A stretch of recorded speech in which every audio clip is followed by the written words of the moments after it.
Hello, everybody. How's it going? Welcome back to the History of Video Games. My name is Wes, and I'm here with Ben. Benjamin, how are you doing today? I'm doing pretty good. How are you, Wes? I'm good. A little sleepy, but, I'm excited to talk about some of the games we got today.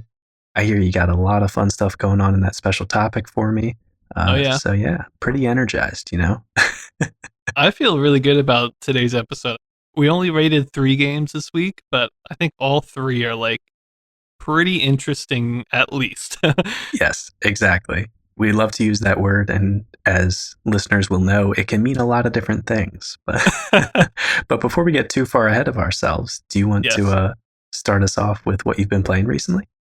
I do. I've been playing my Star Wars Jedi Knight series games. I think I mentioned it last time on the podcast that I had started playing the first game called Dark Forces, Yes. and I left it off. I was right at the last level, and I was playing on the hardest difficulty, and the last level, it took me like an hour, hour and a half maybe to get to the final boss because I kept if I had like a bad beginning, I would just restart because I knew the ending was just crazy hard.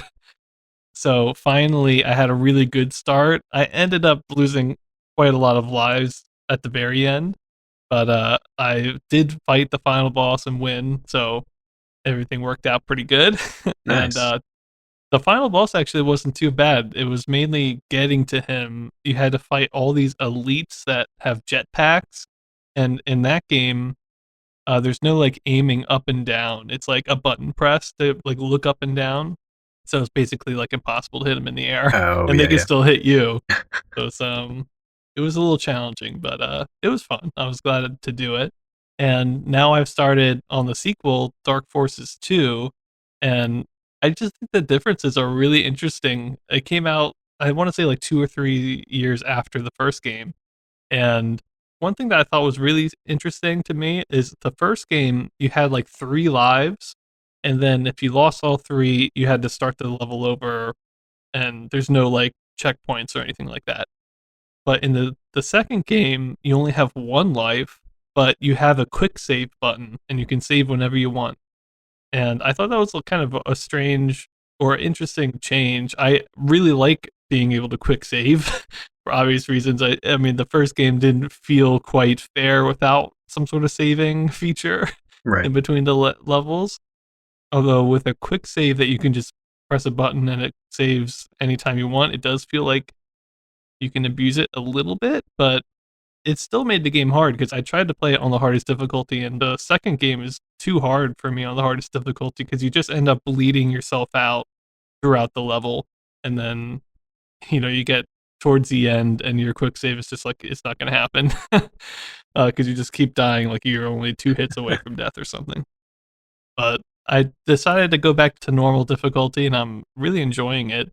The main big improvement to me is that we have free aiming in the second game, so you aim with the mouse all 4 directions like a normal game nowadays, a normal FPS, and that is so much more fun.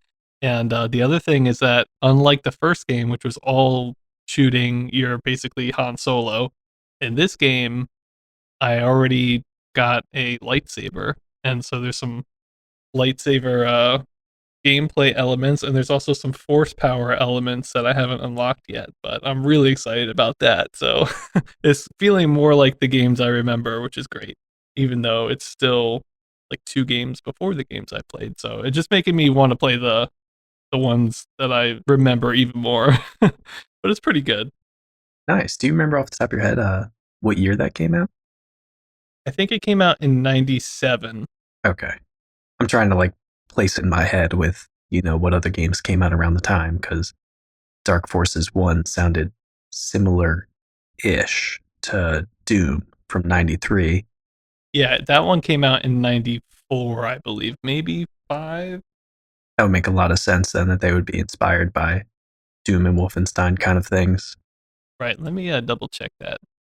Yeah, the first one came out in 95, February of 95, so early 95. And then the second one came out in 97, so I was right. That's good. Nice. But then the ones that I actually played came out in the early 2000s. So I'm Man. excited to see what it's going to look like with 5 more years of development. Also, I have to say, the one that I'm playing right now, the cutscenes are fully like movie quality clips, with like real actors. Huh. It's not in the engine. It's just like clips, and it's I don't know. There are times when I'm like, oh, this is actually kind of a cool like movie I'm watching because I mean the cutscenes can be like upwards of 5 minutes long in between the levels. Oh wow. And then there's other times when I'm like, oh, this acting is terrible. It feels like a bad like Star Wars fan fiction, piece or something. Right. But I was not expecting that. I was like, oh my god, there's actually like people dressed up in costumes that did this. I feel like there definitely is an era, and I don't know if that's right in the middle of it or if this was on the tail end of it, but where like all the videos, because they couldn't, it wouldn't look good if they did it in game engine, they just like straight up got people. That's hilarious. Yeah. Yeah, it's pretty funny. I enjoyed it though. The main character seems pretty cool at least. He seems like a good actor. And then some of the villains are like that over the top. I don't know. They just walk like with hunchbacks to the point of it's like not realistic looking. Like Right. I don't know. It's just really overacted at times. But that kind of makes it like a cheesy fun watch to me. So Right. Yeah. I'm enjoying it. Nice. That's awesome. But what have you been up to? Well, so I've been surprisingly sticking with the same game 2 weeks in a row, and Okay. I am still at that Star Citizen grind. Um, Ooh. Not enough bugs and crashes yet to make me stop playing it. Although part of what I wanted to talk about is sort of the strangeness of the state of the game. Hmm. There's a lot of bugs, basically, and some that just straight up make it unplayable. For many people, luckily not me. And it's just weird that you watch a lot of videos of them talking about it. And of course, they are in a very weird situation because it is a fully public alpha. And there's much desire from the community for it to be constantly in a playable state. But then the people creating it realize, we could fix a bug to make it playable, but then we don't fix it the right way because we haven't implemented all of these features and we don't realize yet that it's going to break in all these other ways that we're going to have to fix later, like that kind of thing. Hmm. So there's a constant sort of tug of war of understanding why there's so many bugs in this version of the game and also understanding it's a crowd-funded game, no big publisher behind it, just all the people who supported it. So you kind of get when people are like, yeah, sure, it's an alpha, but I want to be able to play the whole game right now. Like, Right. there's sort of precedent for both of those.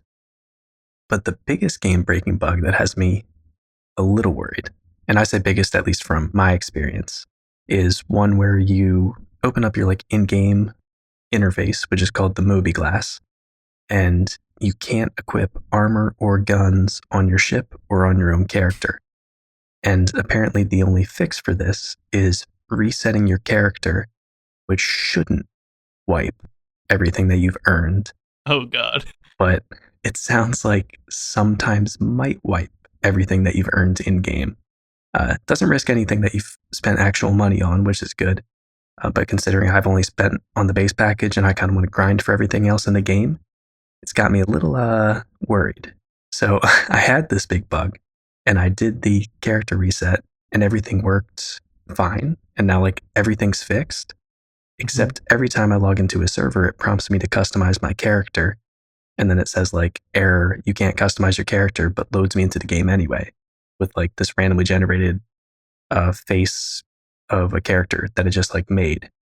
So I'm playing through the game just like fingers crossed that at some point they're not like, hey, everyone who did this early on, your account's kind of busted now. You need to reset everything.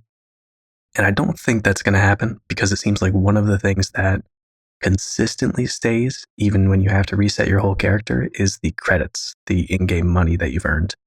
That's good. Yeah. So I'm on the fence now. It's sort of a race of like, do I earn all the in game money and then just save it until the game's more stable? Or do I earn it, buy the ship that I want, and then hope that I earn enough from playing in the like weeks after I buy that ship that it doesn't really matter if I lose the ship that I just bought? Hmm. So that's my current thinking of it. But in general, it is still very fun. I am halfway to the ship that I want to get with, I feel like, not that much. I mean, like, it's a lot of grind, but it's a reasonable amount of grind. And a Hmm. lot of it's just that I get really distracted because I'm in this giant star system and there's tons of stuff to explore. Yeah. So I was really impressed with, even though it's definitely a grind, there's stuff to do and it's reasonable enough that I think I'm going to finish it out, buy the ship, cross my fingers that I make enough money that I have some stuff saved in case I lose that ship somehow. Right. Okay. Okay. Yeah, it makes sense. That's like one of the reasons I'm like kind of staying out from it. I'm still like a little bit worried about the persistence of everything, but Yeah. it's part of the alpha. So I feel like to some degree it's almost expected a little. It's Yeah. maybe not what we want, but it's what we signed up for right now. Exactly. And there's a fine line between understanding that there's bugs and being okay with it, and the hopefully small minority of people who get angry at anyone who complains about the game. It's like, nah, dude, Right. there's issues. Encourage people to complain about the game so then they put it on the issue council so then the developers can solve it. That kind of thing. Right. Yeah. But overall, it's been a good experience. I think I'm going to keep playing it. And I'm even like reporting bugs and stuff, which isn't something I usually Nice. do. So getting involved in the Right. process. Cool. Yeah, I'm excited to see where it's gonna go because I think their roadmap isn't. It's gonna be updated soon, right? So I just have to wait for that, and Yeah. then I think that'll kind of be like, ooh, I'm interested again Right. because I'm Exactly. sure there'll be a lot of cool stuff on there. Some So like attainable goals and exciting future stuff that you can actually look forward to. yeah, definitely nice. Why don't we move into the special topic because it might be a bit of a bigger one today. Ooh, okay. We're gonna be talking about the history of Ramtek, which is probably one of the largest companies that we've ever like done a history little section of. It is going out of business, just like a lot of the times when we cover companies. Oh, no. So yeah, this is kind of the end of Ramtek, but it's been a wild ride, and we've played a lot of their games. They've definitely been around almost from the very beginning. I mean, their first game was a Pong clone that came out right around when Pong came out, and I'll get into that in a second. Let me start out by quickly going through their history. They're founded in 71 in Sunnyvale, California, right beside Project Support Engineering and Meadows Games. And I think Atari was there as well. So, as I mentioned, they were one of the first to make Pong clones. Maybe them and Allied Leisure were the first companies to ever make a Pong clone. And one of the reasons that they were one of the first is because since they were in Sunnyvale, there's actually accounts of them going to like the place where the first ever Pong arcade machine was and like playing it and like not stealing it, but like they actually were one of the first people to play the Atari version. So that's why their version came out so quickly. And because of all their Pong stuff, the company really soared in the early 70s. At their peak, I think they made around $6 million in sales in 1 year. So that's pretty big, I think. But then, just like what seems to happen all the time, I don't know what's going on, but in November of 76, their manufacturing plant burned down, which I feel is like the third time this happened in the podcast. That burned down, and apparently it was during a time when they had not like insured their stuff, like they were in between policies or something. Oh, no. So yeah, that really hurt them. But it was the reason kind of why they eventually whittled down into nothing. I think is actually because of the personnel that they had. Because in the early 70s, they had some really good developers. Pete Kaufman is somebody who I'll talk about in a second and was really important. But then probably the biggest guy to us is Hal Ivey, who made Clean Sweep and a bunch of other ones. So those two eventually would go on and leave and found Exidy. So I feel like the Ramtech spirit is in Exidy, and that's where we're going to be looking to see those great games, and they are making a bunch of great games. Hal Ivey made Death Race and so many other stuff, and those two got their start at Ramtech. So I think the legacy of Ramtech really is in those guys and not necessarily the games, but that's probably the most important part of video gaming history.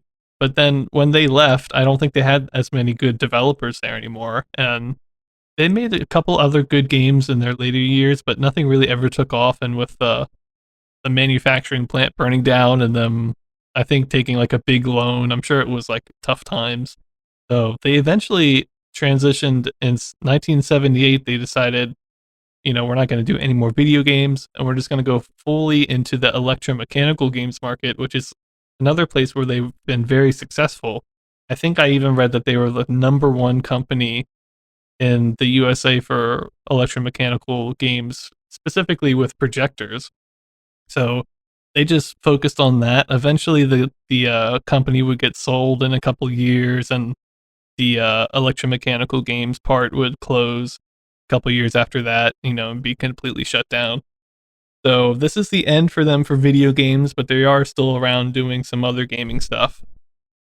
But there is one other thing I wanted to mention, and that's that just like Atari had key games to kind of play the market and sell their games and through more manufacturers, Ramtek allegedly did the same. I say Ooh, allegedly because people say it like it's fact, and there's pretty good evidence that it is, but I don't think it's ever really been confirmed in the same way that the Key Games Atari relationship has been confirmed. But their kind of subsidiary company was called Volley, and they, I think, only made games in the Canada market. But Volley made 7 games for arcade machines in 1973 and 74. I think every single one was a clone of a Ramtek game. So that's the evidence, right. which I think is pretty good evidence. And then they stopped making games after 74, which I think was around the same time that the Atari Key Games relationship was public. And then I think that whole industry was just like, yeah, we'll sell your games without an exclusivity contract. So it was probably just not necessary for them anymore. So it makes sense for that to be the case. Volley is also the name of the very first Ramtek game that they ever make. Again, it's a Pong clone. Came out in 73.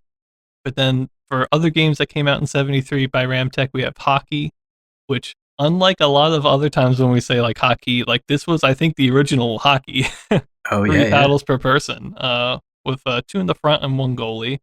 Before Ramtek, I don't think that was a thing. So they are the innovators in this early time. But then they also came out with soccer, which is 3 paddles per person, but they were all in like a straight line. And then they came out with Wipeout, which was kind of like a quadrupong predecessor. Basically, instead of it being 4 people and each person has a side of the screen, this was only 2 people. One person has like the left and right side of the screen, and they're protecting those parts, and then the other person is protecting the top and bottom of the screen. It's actually a pretty cool version of Pong. But then in May of 74, Hal Ivey releases Clean Sweep, which was just a great game. Still is a pretty good game, I think. They then came out with Baseball in October of 74, which is crazy that baseball is that early because it's not that different from like Tornado Baseball that we know now. Right, yeah. It did use sprites of people when claimed to be the first game with animation, but that claim is a little contested. But either way, it's like one of those really early ones. And then in late 74, they started to make a game called Knockout. The people making it, I guess, were Pete Kaufman and Hal Ivey. So when Pete Kaufman left to form Exidy, he took that with him. So I don't think Ramtek ever released Knockout, but that would eventually become TV Pinball by Exidy, which was one of their first games. We then have, going into 75 now, Deluxe Baseball and Trivia. So that was kind of like a light year for them. Nothing really too hard hitting. But then in 76, we've got some of the ones that we're more familiar with. So they started out with Sea Battle, which we didn't play, but it was kind of like a tank game, but in the water. Then in April of 76, we've got Hit Me by Ramtek, which, Wes, you played. Oh yeah, yeah. Considering the blackjack games that we play now, it's like not that different. So I'd Yeah. say they did a pretty good job. And it's funny, I'm sure you're gonna mention more like this, but Clean Sweep and Hit Me are both ones that we still kind of use as a template when we're comparing other games to them. We're like, oh yeah, this is a Clean Sweep like, or any of Yeah, the new blackjack games. It's like, oh yeah, it's not that different from Hit Me, and that's kind of our barometer for success. So that's yeah, interesting. definitely. hockey for me is also very much like that because they kind of did that first hockey one. But after Hit Me, the only other one that they released in '76 was Barricade, which was a Blockade clone. So they still getting in on those clones from time to time. And then in '77 we had Brickyard, which was just a renaming of their Blockade clone.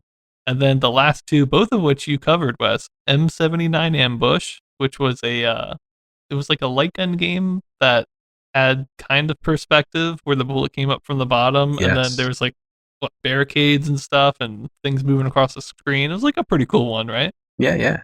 It was. It was. Yeah, that's right. The missile shot from the bottom, and when it went towards the top, it kind of had a bunch of different sprites, so it looked like it was arcing. And yeah, I think it was like jeeps, trucks, and a couple other things out in the desert, but pretty neat. Yeah. And then their last game that they ever made and that we did review was Star Cruiser, which was a space war type game, which it's a little sad for that one to be the end because that came out before the Cinematronics one that I rated, and that one became a huge hit. And it was Right. basically the same game with a couple kind of major differences, I guess, but like from a quick glance, it was very similar. So they were like on the edge of that mega hit game. I feel like, and they just didn't get there. Oh And no. then that was the last thing that they did. So yeah, that's the history of Ramtek. As I mentioned, there's a couple volley clones of all these games that they released in Canada, I guess. But yeah, that's kind of it. I'm a little sad because the last couple games, I mean, Hit Me, then Blockade clones, and then M79 Ambush, and then Star Cruiser in '77. Like those aren't bad games. And then their early history was obviously really good as well. In the middle was a little weird, but it's kind of sad to see him go. Yeah. They were one of the big guys in the beginning. Yeah, it's weird. One of the I mean, we're going to be seeing this over and over again, but sort of like in waves, the names that we're used to seeing for the next couple years are going to disappear and then new ones will pop up. And Ramtech Yeah, was definitely one of those ones where I'm like, oh, that has a good chance of being pretty dang good. Like, I wouldn't say I saw right. Ramtech and I was like, that's going to be the best game, but I knew they were always going to be solid. Yeah, definitely. And now it feels like Exidy holds that place in our hearts. Absolutely. They have a couple bangers in there for sure. Oh yeah. So here's hoping I don't have to make a special topic for Exidy in a while. But yeah, so I hope you guys like that. The final mention of Ramtech probably ever in the history of video games. So take a moment to reflect and let's get into the games.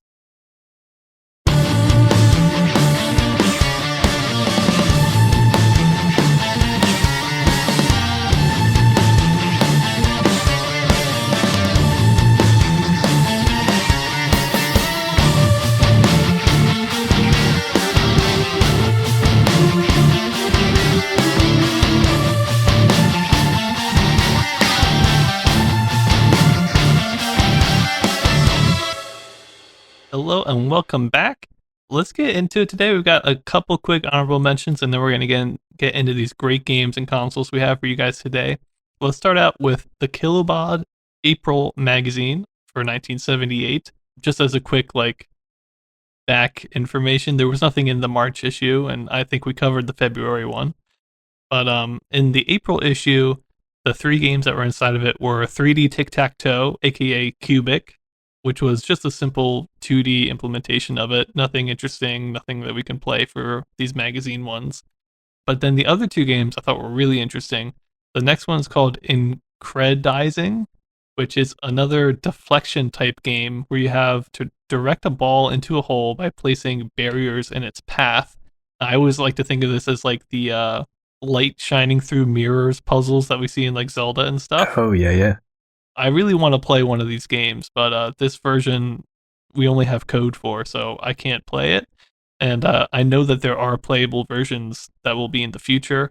We just might have to wait a year to do that. So, but we will get around to these games. I'm really excited that it's so popular to be featured in like a big magazine like this so early. So I think we're going to see a lot of them.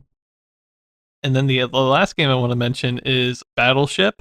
This is a pretty faithful, simple version of Battleship. But the crazy thing about it is that it had a touch display. So you actually touched with your finger or maybe a little pen on the display, and that's how you made moves, which feels like it's way too early for that to be happening in 1978, like touch Yeah, displays.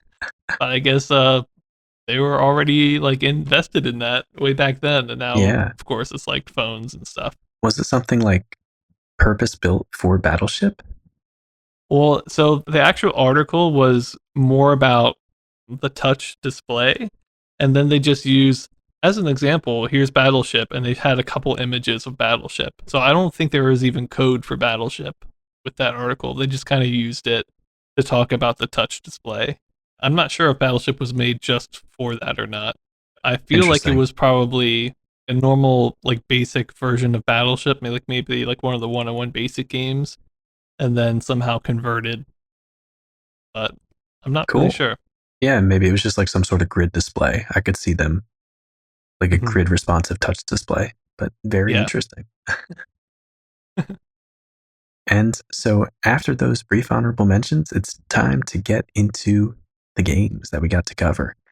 And we got a little bit of a weird one to start off, the RCA Studio III, sort Oh of. yeah. And I say sort of because the RCA Studio III itself, as like a product released by RCA, does not exist, or as far as we know, at least. It was developed, and it sounds like it was pretty much ready to go. A prototype of it was shown. Several games have been made for it, but RCA realized that it wasn't going to sell anything because a ton of other consoles were coming out that were just already kind of better than it, which is very smart of them to realize after selling the RCA 2, and that wasn't doing super well either. So, what they decided to do is the same thing that they sort of did with what we were calling the RCA Studio 2.5, the Visicom being the main example of that, and see if they could get other companies to license the ideas, make some money there, and then they could go sell their consoles. So, one of the main licensing deals that they made is with the Konica Group company in Hong Kong, which gave them the rights to produce 200,000 units based on the RCA Studio 3 intellectual property and some of the games that RCA had already made for this system.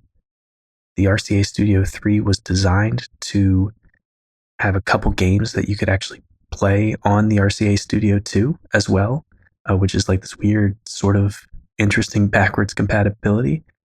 But one of the main differences between the two consoles is that the Studio 3 could display in color, and of course the Studio 2 was only black and white. So all of the games that you could play on the Studio 2 from the Studio 3 would just be displayed in black and white, but basically the same in every other way. But the Conic version, which actually came out, which was called the M1200, didn't seem like it sold very well, at least as far as we can tell. We don't have any evidence that after 200,000 units being made of it, they got licensing to sell any more of them. So it seems like it didn't really do too well in Hong Kong either, even though at the time, that market was further behind and Pong games were still kind of pretty popular over there. One thing that amazes me, though, or maybe it shouldn't amaze me, is that the RCA Studio 3, they rethought this whole thing, they added color, they stuck with the number pad controls. Right. Maybe people weren't as weirded out as me and Ben are about that at the time, but I think it's a very strange choice. And another thing that we just want to say as I'm talking about the RCA Studio 3 and the games for it, we don't have dates for the games below or an exact date when some of these licensed versions of the console released. And the games that we're going to cover are the only games that we'll ever release for the console. So instead of doing one at a time like we've previously done, we're going to review them all together. And this is it, right? This is the whole thing that's ever going to be. Right, yeah, it's weird. All our second generation consoles before, it was a sort of a saga that we split up over the year. For this, Yeah. it's like, okay, here's the RCA Studio 3. Okay, now it's gone.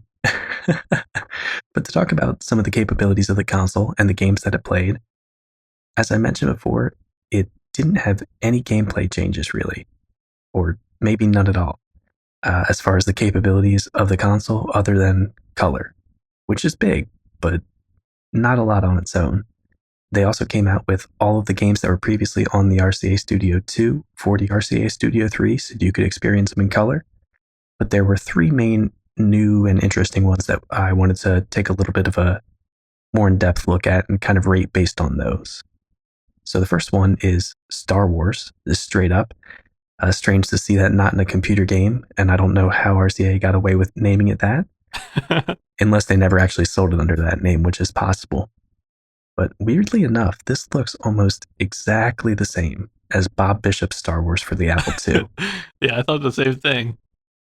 And I'm pretty sure they would have been available in since we don't know when in 78 this came out, I feel like it's pretty likely it copied that. Um, to be fair, it's also a pretty simple idea, but the whole game is a crosshair in the center of a screen, a TIE fighter that flies from the side of the screen into the center of the crosshair, and you shoot it when it enters the crosshair. So it's kind of hard to mistake it for anything else. Similar to the Bob Bishop Star Wars, though, it does have a cool explosion. Different than on the Apple II, but in this, dots show up over the whole screen in a wave in a bunch of different colors. But one weird thing about it is that the TIE fighter moves very slowly. And as far as I could tell from watching people play the game, I don't think there would ever be a time you would miss the shot unless you wanted to. Right. Because it's a giant square that fits the whole TIE fighter, and it just kind of leisurely flies its way over there, and then I can only assume you hit a button to shoot it. So that's pretty much all there is to Star Wars. It's a two-player taking turns kind of game. And then the next one is Pinball, which is a small pinball playfield, this sort of small rectangle with 4 small square bumpers and 4 large square bumpers. The large ones have a point value displayed on them between 1 and 9, and they randomly change their point value after they are hit. So you kind of get whatever's displayed, and then it changes to a different number. There's also some bars on the bottom. The whole bottom of the screen isn't just flippers, but there are 2 pretty large flippers that take up the middle section. So there's no real pinball simulated gravity like we see sometimes in this. It does come out of the side of the screen and slopes downwards like pinball, but after that, it's basically just Pong bounces. We've seen similar pinball games like this before, I think. The game pauses when a large bumper is hit because it has to take some time to update the number on the large Oh bumper, no. which sounds very similar to Highway, I think it was called, when the car models are on top of each other. I think it was called Freeway. Freeway, yes, I get those mixed up. Highway was the diagonal, old school arcade one. But one thing I do want to say about this is it uses a lot of good colors. I think kind of similar to the Visicom, it's not colors that we necessarily see all the time. There's a typical blue background, there's red, but then there's also light blue, pink, and a nice green for all of these different assets. And the ball changes color based on where it is on the screen, kind of like Super Pong, but if I'm going to be honest, not as cool. Right. And then the last new game that we wanted to talk about is Concentration Match, which, as it says, plays a game of concentration, which honestly, I don't mind that game. It's fun, but it is pretty simple for a video game. Some of the nice visual effects that this has is light blue tiles on a blue background that turn red or yellow based on whether the red or yellow player guessed them right. And there's a bunch of different symbols that you have to match. I don't know if it had the option to change it to numbers like Visicom, but pretty simple, decent amount of fun. So then moving on to my ratings for this. For graphics, I gave it a 2 out of 10. In general, everything's still very simple visually, very large pixels, but colors really do help a ton, especially because there's a lot of unique and vibrant colors that we don't really get to see on a lot of other consoles. I think there's some decent designs and shapes in both Star Wars and Concentration Match, but it all looks like it's stuck in this very tiny display area. Like half the screen, it feels like doesn't have anything displayed on it. There's still the jittering and freezing in between frames. You notice it especially in pinball, like I mentioned, when you hit one of the big bumpers, the ball just kind of freezes for a second. But overall in these new games, that's not too noticeable. So the graphics to me just felt not great, but a lot better than the Studio II, even though all they did was add color. I didn't tell you to do this or anything, but did you go back and look at any of the Studio 2s to compare the black and white? I didn't know, but I still have Freeway burned into my brain. Well, did you check out Freeway in color? I did, and it looked a little better, I think, A right? little bit better. Probably still would have been the worst game of the year, though. Yeah. It's oof, not a great one. But there's a reason I didn't dwell on that because I wanted to give this a fair shake. Right. So then for sounds, I gave it a 0.5 out of 10. As far as I can tell, at least with these new games, and I'm sure with all the other games, there's literally one beep sound. Yeah. It is one tone played at different intervals and lengths, and that's it.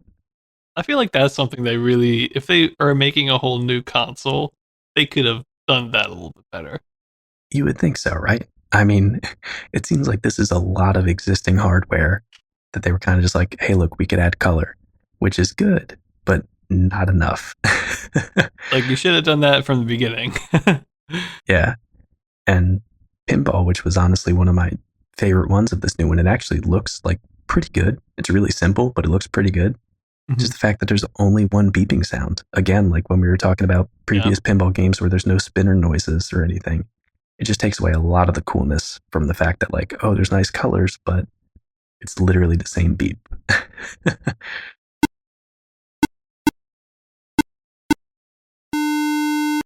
Moving on to the gameplay, I gave it a 1.5 out of 10. While none of the games are great, I do think it's cool that all of the previous Studio 2 games are on here, even though they aren't great, but I mean, they're still in color now, so you could relive them in color if you wanted to. I didn't think any of the games were that fun, though, and honestly, Star Wars is just the biggest disappointment. The fighter moves so slowly, like you kind of have to wait for it to get into the target, and then it doesn't seem like it's got to take at least 2 seconds for it to leave the crosshair. So I just like game feels like a bit of a overstatement to me when you're talking about that Star Wars. Not that Right. Bob Bishop's Star Wars for the Apple II was like phenomenal, but it just feels a little bit more like a game because it moves faster. Honestly, though, I did like Concentration, even though it's just Concentration. It played well, it looked visually interesting, and it could be a little bit of fun with a friend. And Pinball was actually pretty cool, but it still doesn't add that much. It's still a pinball game that just has two different size bumpers with different point values and like no spinners, no other kind of weird stuff going on. So for relevance, I gave it a 2.5 out of 10. It doesn't feel that relevant, really. It didn't sell very well. Even RCA, who came up with the idea, decided that they didn't want to release it, so they licensed it to a bunch of other people. So I think it is relevant in the sense that it's an interesting artifact of second gen consoles and of the RCA line, and maybe the end of the RCA line. I don't know. Ben probably does. But it doesn't do all that much new and innovative, other than the fact that you could play some of the RCA 3 games on the RCA 2, but even then, it's like, why would you want to? Unless you couldn't afford an RCA Studio 3, you know? Right. So then overall, I gave it a 1.5 out of 10. I think obviously it's a big improvement over the original RCA Studio 2, but all that improvement is just the slight additional games and the fact that it's in color. I think the color was a necessary improvement, but as we were saying, the sound and the gameplay are still very lacking. Mm. And maybe a bit harsh. I mean, I think it's interesting, but I think there's also a reason why RCA was like, yeah, we can't release this. It's it's not good enough Right. at this point. I mean, we haven't gotten into any of the Atari 2600 titles in 78 yet, but I feel like that is just going to blow the water out of all these. Yeah. I do think that the RCA Studio 3, what's your feelings comparing this to the Fairchild? There's definitely problems with the frame rate, that make things feel not so good, but the graphics I think are pretty similar now. And if they just had like one or two like hot titles, I think it could have been like a competitor. But I don't know. What do you think? Yeah, no, I definitely think this is on the level of the Fairchild. Mm-hmm. But same thing with the Fairchild. I mean, any games that we see releasing for that in 78 are going to feel real behind now. Because as much as we like it, it is still not that capable. Mm-hmm. But really, the frame rate thing that you mentioned is kind of the biggest issue, that a lot of Fairchild games felt like they played pretty smoothly, and that does make a big difference. Yeah. But I see where you're coming from. Like I remember the robot chase game that had like 4 or 5 moving sprites at the same time, and it was fast paced. Like I don't think the RCA Studio 2 could do that, or Right. the Studio 3. Same with Space War, which is probably my favorite for the Fairchild. Mm-hmm. Yeah, it's interesting though. I do think the graphics they up that to true second gen quality, but I don't know. You probably still want one of the other consoles. Yeah, if that's all you're going to do, it's not enough of an improvement to get my attention. Right. Although I'm surprised it didn't sell well in some other countries where you think this might be a pretty interesting development. Mm-hmm. But speaking of the releases in other countries of the RCA Studio 3, we've got a list of all of the known versions of it here. Start off, there is the Victory MPT-02 home TV programmer by Soundic. There is the M1200 by Conic, which coincidentally I think are two related companies. There is the Apollo 80 by Academy, and the 9016 Telespiel computer by Mustang, the MPT-02 Zhu, maybe, TV programmable by Hanimex, and the M1200 microcomputer by Sheen. And as far as we know, all of these played and had all of the games listed released for them. Yep. So that'll do it for the RCA Studio 3 for now. I am going to spoil it, Wes. There will not be an RCA Studio 4 that I'm aware of. I'm not like too upset about that. I think there's gonna be room for some other interesting second gen stuff coming out soon, and I'll leave it at that. But maybe we'll have to do a little special topic wrap up for the RCA company in general sometime. But let's get off of consoles for a little bit. Let's go into some handhelds. Just as a reminder, all the handhelds of this year, I don't think I have got dates for any of them, so I just kind of grouped them up, and this one looks kind of bad, so it probably came out early in the year kind of deal. And do a couple at a time. So the first one we have here for you guys is called The Merlin by Parker Bros. And Milton Bradley. It played only a couple strange games. It played Tic-Tac-Toe, Simon Says, Blackjack, an on and off puzzle, and Bulls and Cleots. Gotta love Bulls and Cleots. And the next one that we have is Mr. Challenger by Texas Instruments.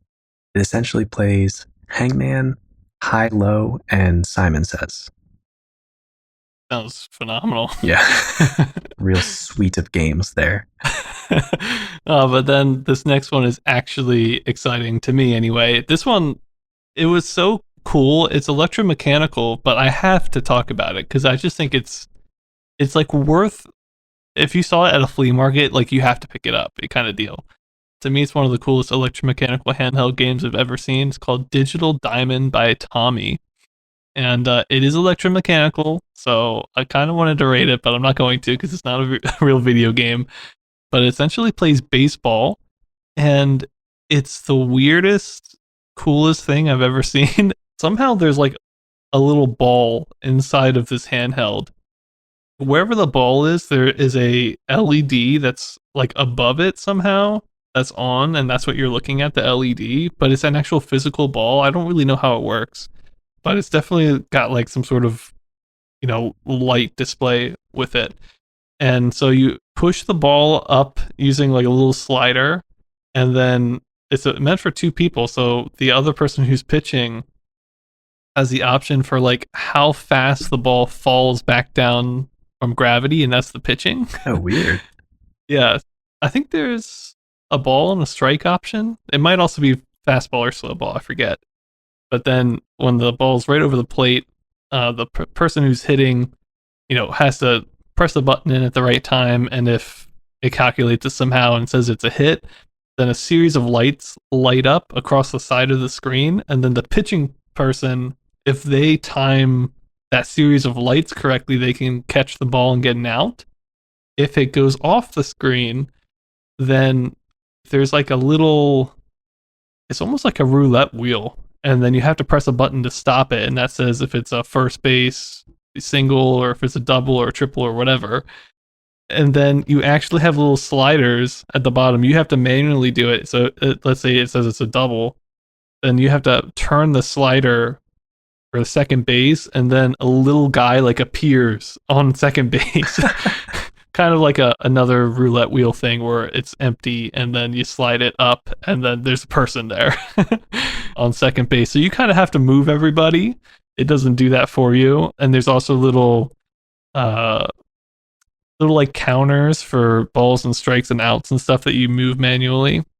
But I just think it's really fun whenever you get to turn on a guy at a base and you see that roulette wheel go, and now it's like a little image of some guy who's on second base now or whatever.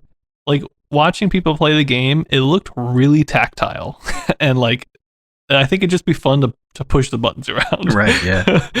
And the ball falling thing was really strange, and the fact that it's a 2-player thing, one person held it, with their thumbs down like a phone or a Game Boy, and then the other person held the top end part.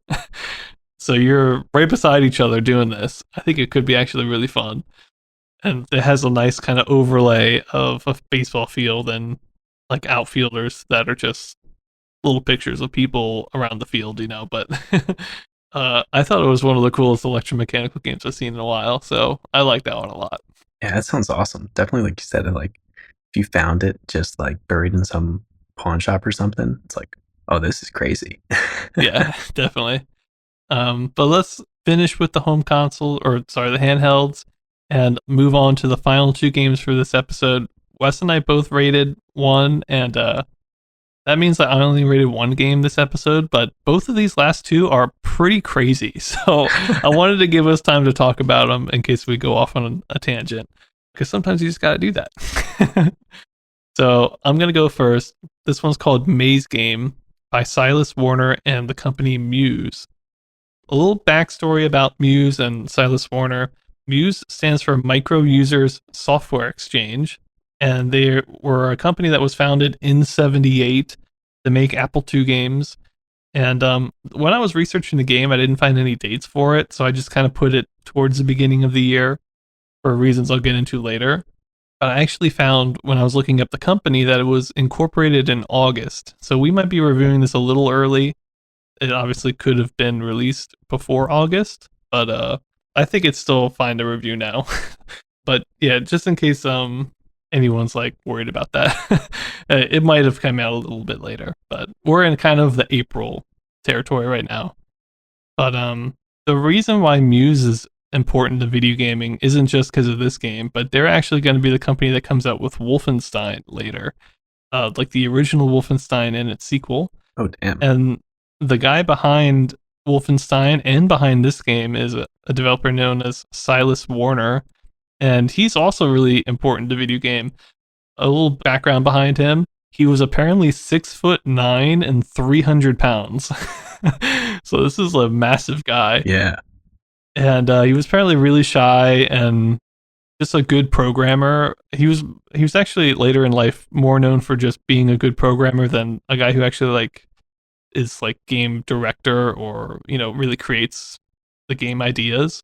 But not only did he make Wolfenstein and a bunch of other really cool ones early in his career, but then he's gonna eventually leave Muse and go to a company called Micropose.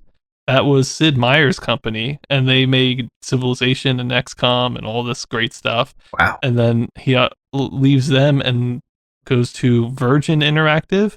And I'm not quite sure how long he was at all these companies or what his roles were in these games, but some of the Virgin Interactive games include Earthworm Jim and the Disney games like Aladdin for like the what was that, for the NES, I want to say.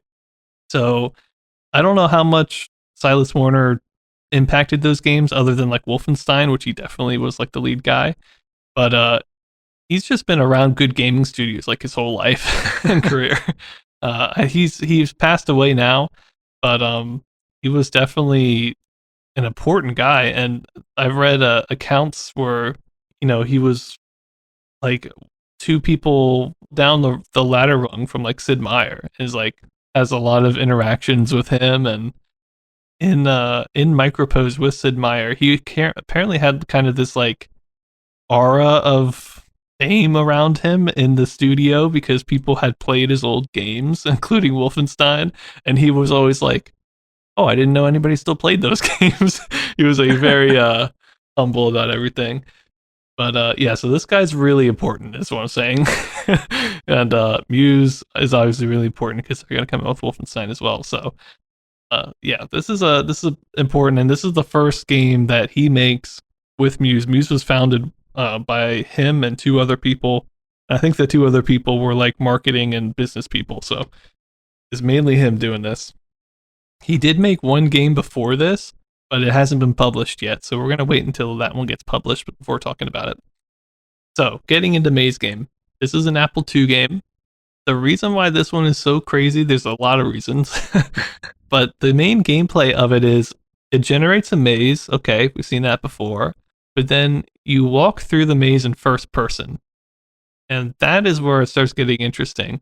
For one thing, this is the first game I think ever that is in a first person, like corridor type thing, where the walls are not wireframe, they're solid walls. And that is pretty cool.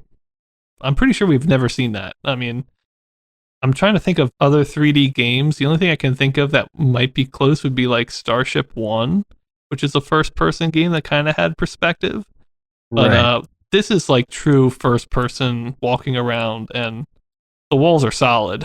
And that just means a lot. I don't know. It's one of those things that's hard to put into words until you see it, but wireframe graphics, as cool as they are, it's just not the same as just having full solid walls beside you. And what's Definitely. also great is that the walls are different colors depending on if they are north south walls or east west walls. And that means that whenever you see a turn coming up, because you're kind of looking at like if let's say you're turning to the left or the right, that means you're going to be looking at east west walls. So they're always going to be a different color than the color that's kind of straight down the hallway.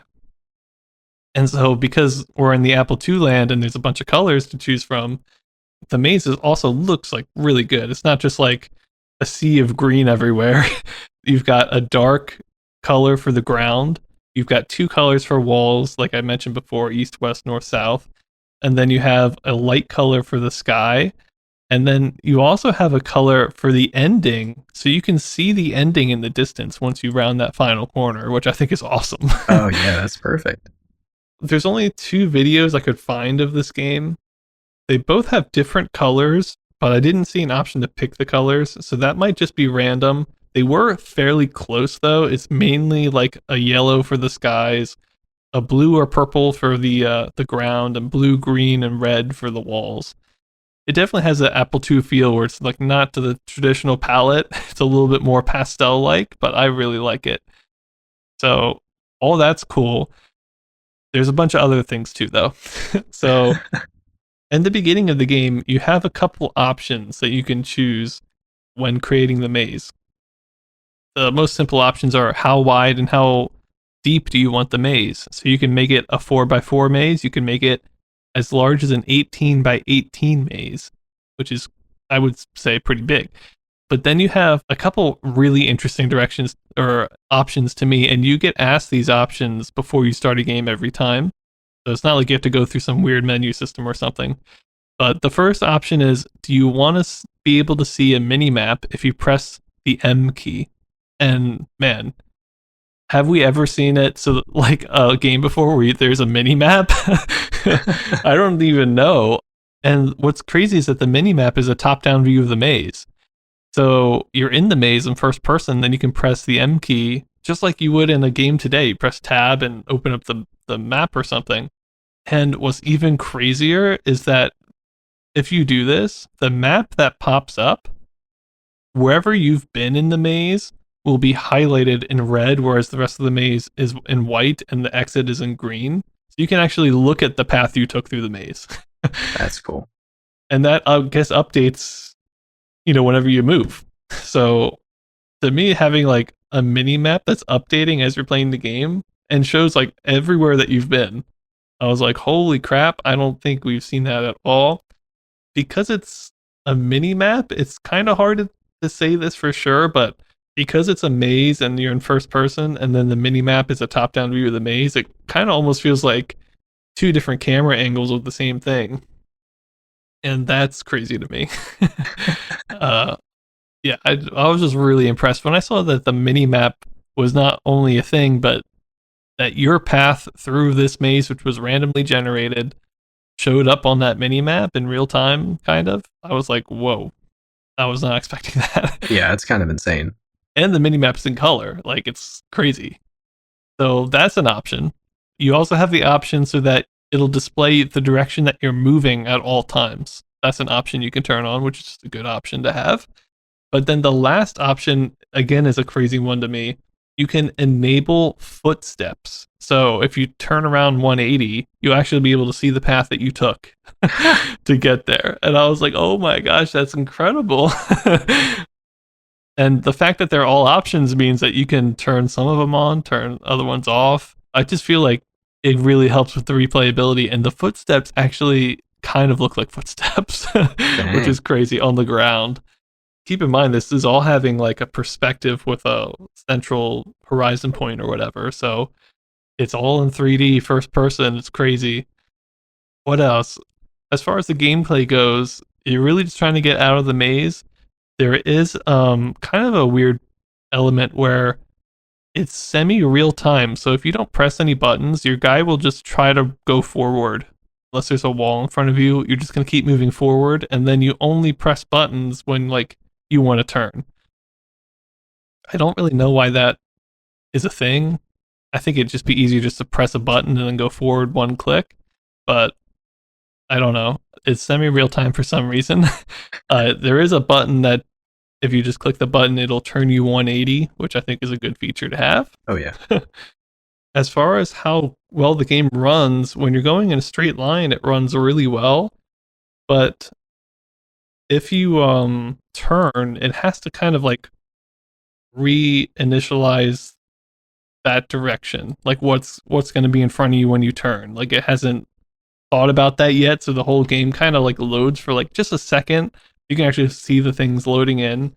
It doesn't take very long at all, but it does like stop the real time for a second. And so I was like, oh, that's kind of unfortunate, but I guess it had to have been done. And it only happens when you turn. So if you are at a long narrow hallway, your game's gonna be running fine. And between the videos I watched, that loading time, sometimes it looks like it's not going to take too long at all. Sometimes it looks like it takes maybe a couple seconds. Maybe it just has to do with how long that hallway is that you're going to be looking down. I'm not really sure, but that's the only like negative about the gameplay to me, and the weird real time that I don't think really needs to be there. But I guess it makes it more exciting. I don't know. But that's essentially Maze Game. So let me get into my ratings. For gameplay, I gave it a 2.5 out of 10. I think the game's pretty fun. I definitely enjoyed checking it out.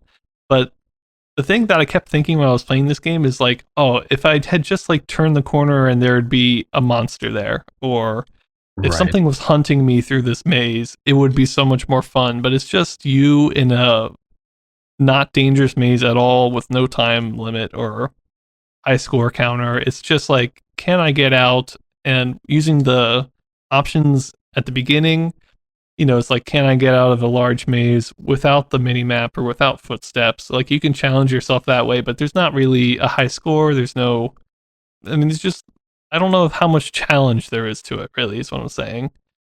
Also, the maze generates randomly at the beginning when you start a game, and you can watch it, well, you have to watch it spawn in. Like it's part of the program. So you can kind of take your time and memorize this before you even get in, unless you like close your eyes. Right. So I don't know. It's Defeats the purpose a little bit. Yeah. yeah, If it's you a want a little real strange. challenge, I guess you should just look away and look back every so often. Right.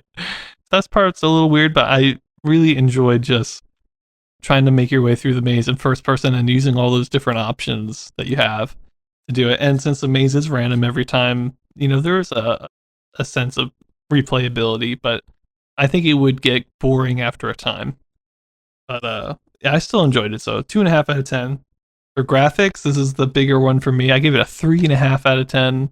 Not having wireframe, but actually having solid walls beside you is a massive deal to me.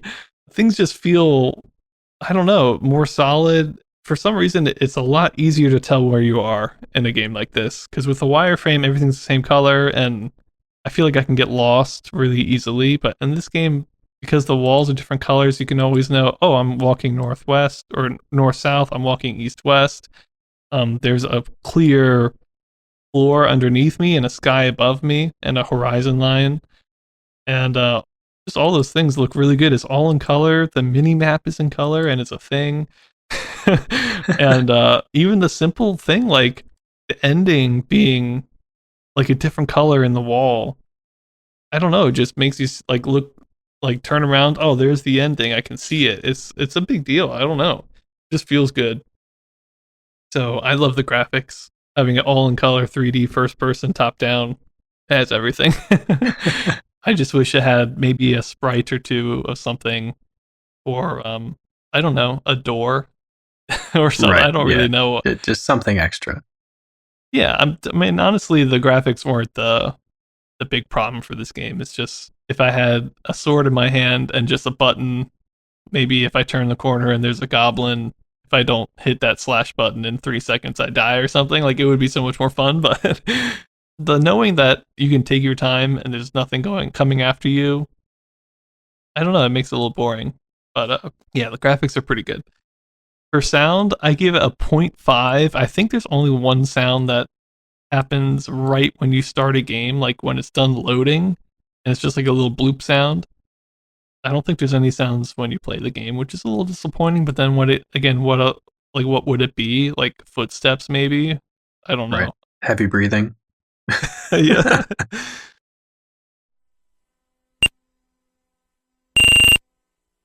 And so for relevance, I gave it an 8 out of 10. For me, this has a lot of firsts, like a mini map that I think it's the first time like there's an element on the UI that you can toggle. I don't even know if that's been happening before. I mean, I can't think of any games that did that for I me. think there might have been one Play-Doh game that I played where you could bring up like inventory or some menu. Mm-hmm. I forget Was how it far like back it text was. based though? Yeah, yeah. I don't think there was a map. I'm pretty sure it was just like you pull up a menu and it shows you your stats, but it's not Right. like a graphic like you're saying. Yeah, a graphic that like changes as you move using different colors is crazy to me. Yeah. So that's a big thing for me. And then also the just the fact that you're in first person and then when you pull up the map, it's in a top down. That's like exactly what it is today, and that's a big deal for me. But then also, again, I can't stress this enough. It's not wireframe graphics, which I think is, unless you count a game like Starship One, which I think that's hard to say if that's like a true first person. You're not walking around in that one. Right. You can't go in any direction. But in this one, you can, and it's not wireframe. It's walls, and they're little jaggedy walls. I will say, they're a solid color wall, but I'm gonna take it. It is a first person perspective based view with solid walls, and they're in color too. So it's like it's pretty nice. So to me, this has a lot of kind of firsts. Maybe not like first, but the first to like do it in a way that it makes it feel really good and reminiscent of more modern games. I love that addition of footsteps. It's such a little thing, but I feel like that could really be really fun to turn on and play. And also having the mini map be an option where you can just disable it. Like there's a lot of really cool little features in this game. And also I want to quickly say it also has a high relevance because I know that there's going to be a sequel to this game, which I'm already excited about. Oh yeah. And because Silas Warner and Muse go on to make Wolfenstein among others. So yeah, and this is their first game. So it's relevant for a lot of reasons. Overall, I gave it a 2.5 out of 10. I really enjoyed it. I wish that the gameplay was a little bit more complicated, but to me, this has all the building blocks of a great game. and knowing that there's a sequel just makes me like really giddy. So yeah, I really like this one. It's really exciting, and actually looked pretty good. I was playing that Star Wars game, and I know I sent you pictures of it. What's the second one? Right, yeah. And some of the texture quality of like 3D games that came out in '94 are harder to look at than this game. Yeah, sometimes simplicity's good, but man, everything you're saying, yeah, it just sounds like in itself really exciting. The fact that you're thinking of this technology as a template for games to come, even more exciting. Yeah, just put a sword in my hand and a dragon behind the corner, and I'm gonna be ready to. At that point, I feel like we have to call them labyrinth games because it won't be a maze game anymore. Right. Sounds a little more dangerous than a maze. Yeah, that was maze game. Nice. Very cool. And I am excited to get into something completely different, but also very interesting. Another computer game and another Play-Doh system game, which you know we love. And you also know you're in for about half of my review being me describing what the gameplay of this is.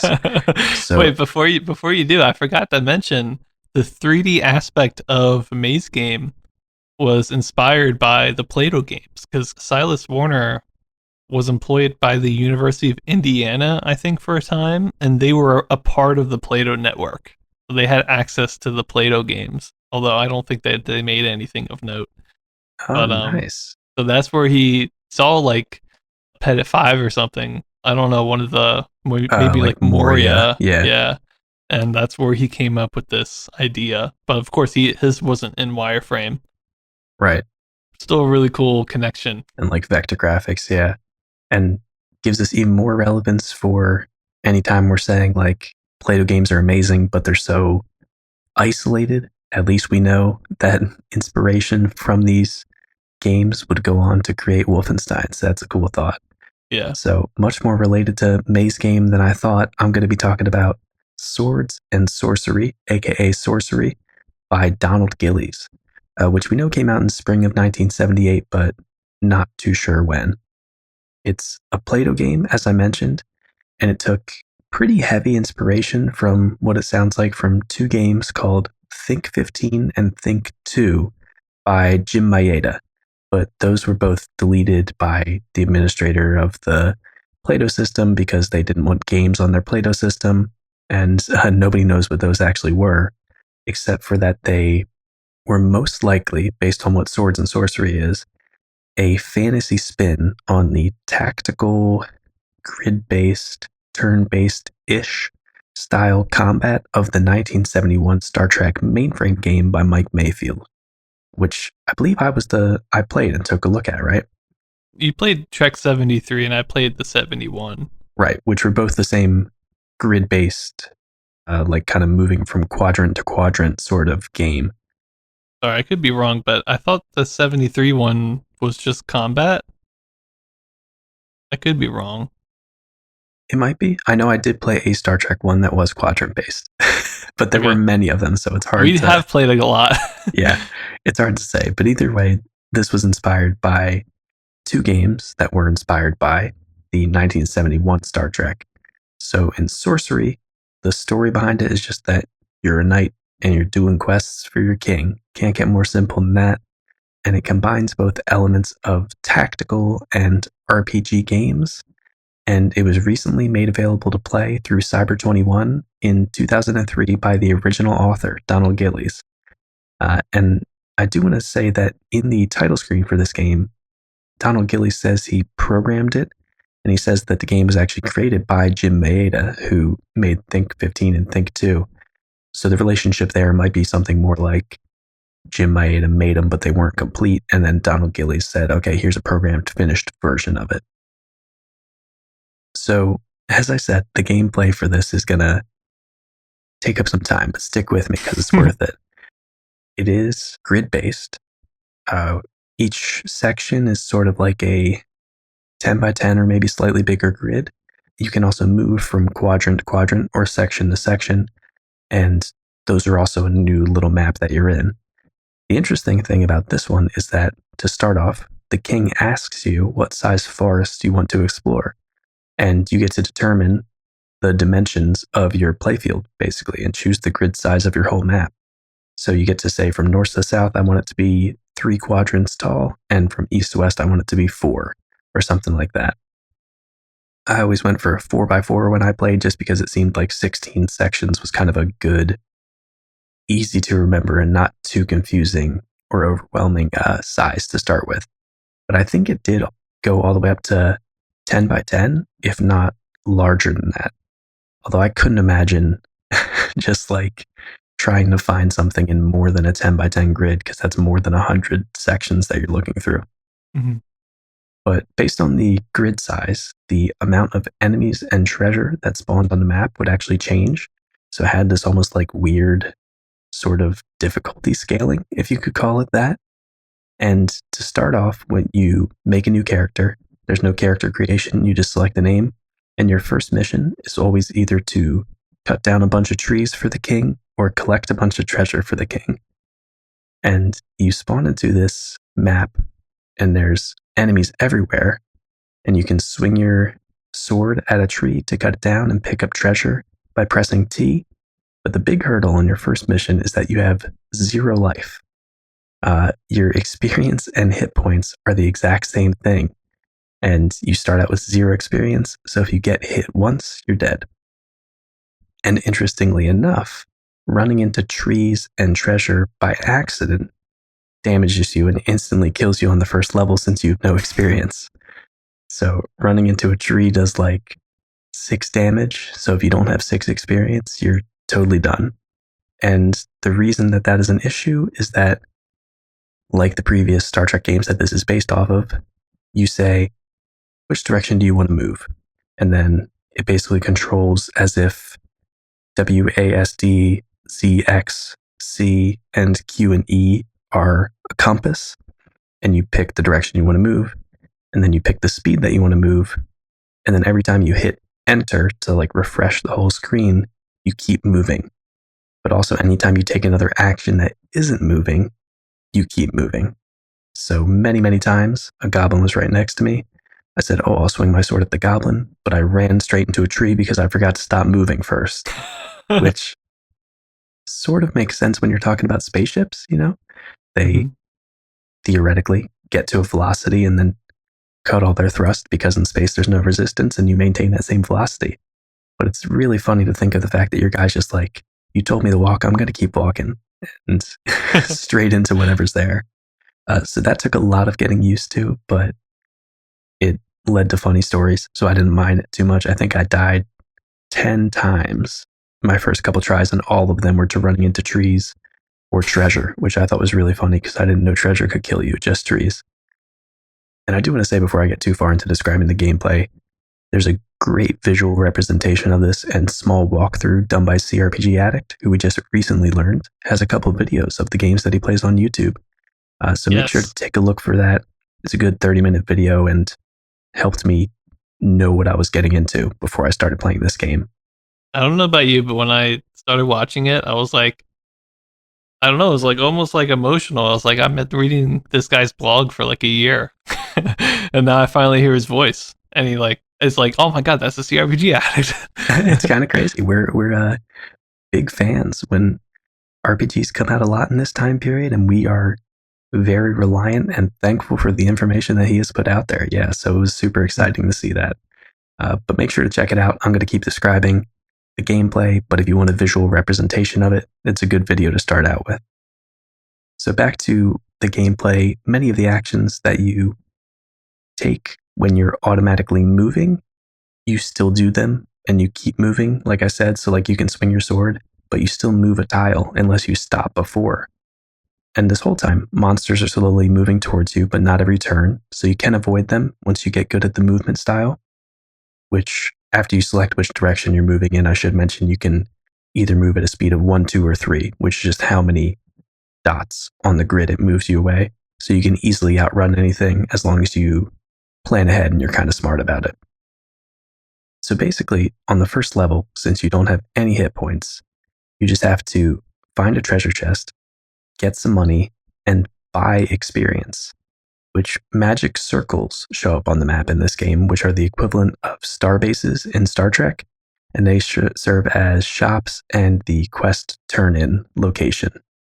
So you go to a chest, you find a bunch of gold, hopefully, you run back to one of those magic circles, you buy a bunch of experience, and now you can actually take a hit from a goblin or a tree and survive, which is really good because I kept running into trees even after I figured it out, but I had enough health to withstand it. And also at the magic circles, you can buy arrows, which are crazy good in the first couple missions.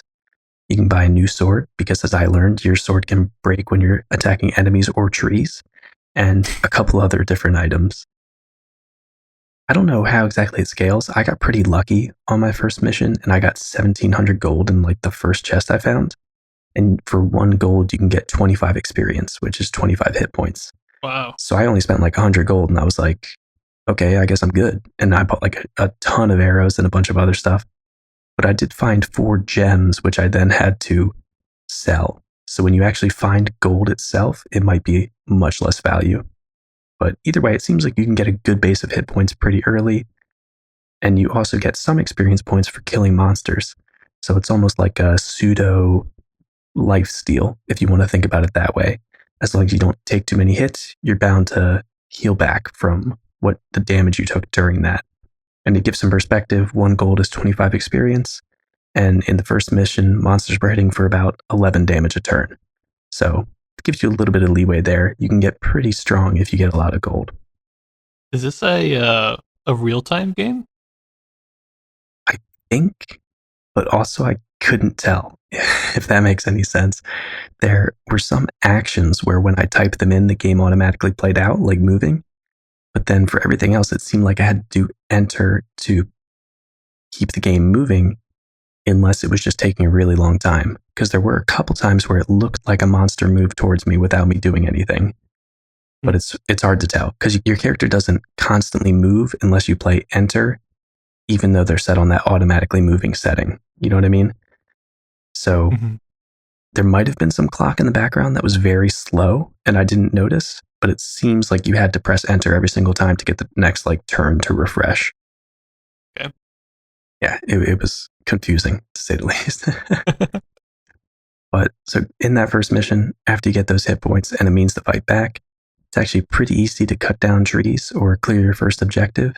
And once your quest is complete, you just have to go find a magic circle, turn it in, and that brings you back to the main screen of the game, and you just accept a new quest from the king. But in this, like with a lot of other Play-Doh games that we've seen, your character saves after each mission and is kind of persistent. And you can keep playing progressively on harder missions forever, as long as your character survives, I think. Some people on the Cyber One leaderboards have earned up to like over 1 million gold, and they're still grinding away at it. So that's a nice feature, and that's really the main gameplay loop of it. There's a fair amount of monsters. On the first level, it's only thugs and goblins, but in later levels, there's werewolves, zombies, dragons, wizards. I didn't get the chance to see if any of them had ranged attacks, but considering you can fire arrows at enemies, I would think they probably have ranged attacks. It's hard to say, but with dragons and wizards, it would be a little bit of a disappointment if they couldn't do something. And also, monsters can attack you in all directions, like sort of in all areas of a compass. I think you can too, because I was able to move diagonally, but I didn't actually test it because it was just easier to say like, hit to the left, hit to the right, hit up, hit down. But you can move diagonally as well, so there's a little bit of monsters hit you as you pass by that space, not if you're leaving that space. It's a little weird to get used to how to avoid them, but once you figure it out, it's not too bad. So with all that explained, sort of, it's a confusing, weird, sort of turn-based grid RPG-ish kind of thing. You can find some equipment, like better swords and armor in the game. So there is some equipment or some like inventory and sort of leveling up your character. But other than that, experience is just straight hit points. There's no stats that you can dump anything into. So very light RPG elements. Getting into my ratings now for it. For graphics, I gave it a 1.5 out of 10. Maybe it's just because I'm nostalgic for the Play-Doh RPG games and I love how they look, but I think this looks great. It's top down or grid based, I guess you could call it. Very simple orange Play-Doh graphics, but there's some really nice details for your character. There's different sprites for all the different types of enemies that look pretty good. And the trees and treasure chests also are just these nice sort of aspects to make each of the quadrants look interesting. I felt like in some of those Star Trek games, it just looked really empty, which I guess makes sense. You're in space. But it didn't really pull me in, and it kind of helps me get lost. Or I got lost very easily in those because I didn't have landmarks. But in these, with all the different trees and the fact that trees line the edges of all the maps, it felt pretty easy to navigate around, and each thing looked slightly visually distinct, which I liked. For sounds, it's a 0 out of 10, of course. We love Play-Doh games, but they do not have sound, which sucks. Mm-hmm. And then for gameplay, I gave it a 2.5 out of 10. As much as I love the theming and uniqueness of this game, it still does play kind of weird.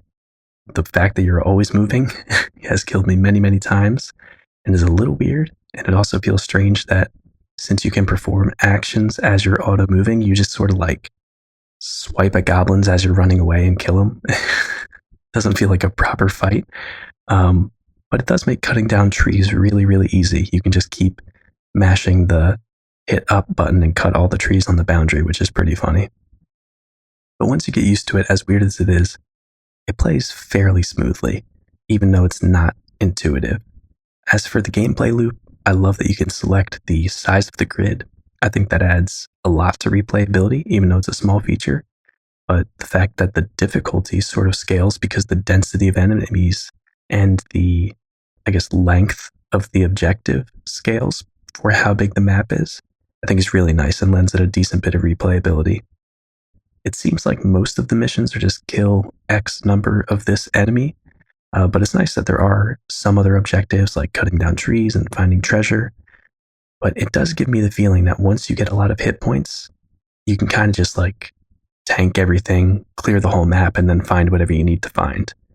It could be that 5-6 missions in, there's a big spike in difficulty. Maybe wizards are super hard to kill. Dragons apparently aren't that hard to kill if you spam arrows at them, as I saw when somebody else was playing. But it didn't really seem like there was that much incentive for me to keep playing it. As much as I like the gameplay, I'm not a big fan of just, here's the game, earn gold infinitely until you're tired of it. Mm-hmm. Because after you figure out how to beat that first level, there's not too much difficulty. So the king's not going to be like go slay a dragon. It's always chop down trees and get treasure. No, he does say like kill X number of this thing. So that's interesting. Okay. The enemies do get harder. I just don't know if they get that much harder. Mm-hmm. You can get kill a dragon missions, and then 2 missions later, it might be like kill 3 dragons, or, you know, kill a wizard, which is harder than a dragon. So there is some scaling. I just don't know. It seems like there's probably a limit to how much it can scale before it's just like kill 100 of these, kill, you know, whatever else, and you're just adding to the number instead of a new enemy type. Yeah, it's not some sort of like story mode quest. It's like sounds more like the daily objectives for like you do in WoW or something. Yes, yeah, that's a good description for it, which is pretty impressive. I mean, it's still a really unique type of game, and it is a lot of fun. I just don't know if there's a ton of replayability there for me. And so for relevance, I gave it a 5 out of 10. I love Play-Doh games, and it's amazing to me that they are still preserved today, so it shows that other people love them a lot. Swords and Sorcery takes a lot of interesting ideas from Star Trek and Think 15, and I think adds a great new theme to it. But I don't know if this particular gameplay or this particular game will really influence a lot of others. But even if it doesn't, it is just sort of this new, exciting take on both RPG and tactics games that we haven't really seen, and mashed together in this really quirky, fun type of game. And overall, I gave it a 2 out of 10. Swords and Sorcery is so weird, so unique, and it's a ton of fun. It's definitely worth checking out and doing a couple missions, even if you don't feel like playing it till you have 1 million gold pieces. I think it takes a lot of interesting gameplay ideas from other games and adds nice visuals and puts the ever beloved fantasy genre on top of it. So even though it's a little janky and strange, I just think the whole experience was like endearing and really memorable just for how weird and fun it was. And that's pretty much all Nice. I got for, yeah, Swords and Sorcery. It's a very strange one, but that's part of what made it so fun. I think it's got a very nice style to it. I know you mentioned it, but I love the fantasy take on this because I feel like it seems weird that we've only played Star Trek variant games that have done this. Looking at it now, it's like a no-brainer. Like it would work in Right. other genres and stuff, but It almost we just feels haven't seen it. like very simple early Zelda games, you know? Like you have a screen, Yeah, you fight enemies, and then you navigate to a new screen. And that's basically what this is. that's a good point. Yeah, that's what it does feel like to me, or it reminds me of. I think the trees help a lot too. You mentioned it. They just make the game world feel like a world. Right. Yeah, it's just a lot less empty than the Star Trek games. And it's like, yeah, it feels like an area that you can imagine, if that makes sense. Yeah, but I really like that one. A great surprise. Yeah, for sure. And that's gonna do it for us today, guys. We did 3 big games, and we looked at the history of Ramtek and Volley. So, the big ones were the RCA Studio III, which it wasn't the best games, but whenever we have a brand new second gen console, they're so rare. Second gen consoles. This is what the fifth one now that we've done. Fairchild, Studio 2, 2600, the Visicom, and then the Studio 3, I think. So Yeah, they're pretty rare when they come out. So that's why they're very important to cover. But um, maybe not the best. But after that, then we did some handhelds, and we ended with 2 amazing computer games, I think. Maze Game by Silas Warner and Muse, and Swords and Sorcery, otherwise known as Sorcery, by Donald Gillies. So go check those ones out because I think they're both really cool and even important. So yeah, really fun episode today. absolutely. And it'll help taking a look at both of those because as much as me and Ben love to describe them and tell you guys why they're so cool looking, you got to see it. Yeah. And so make sure to check out our website for all of the updates of previous episodes and a visual look at the timeline of video games that we've covered so far. Check us out on Twitter for any announcements about our episodes and send us an email if you have any questions. And with that, we'll see you next week. See you all next time.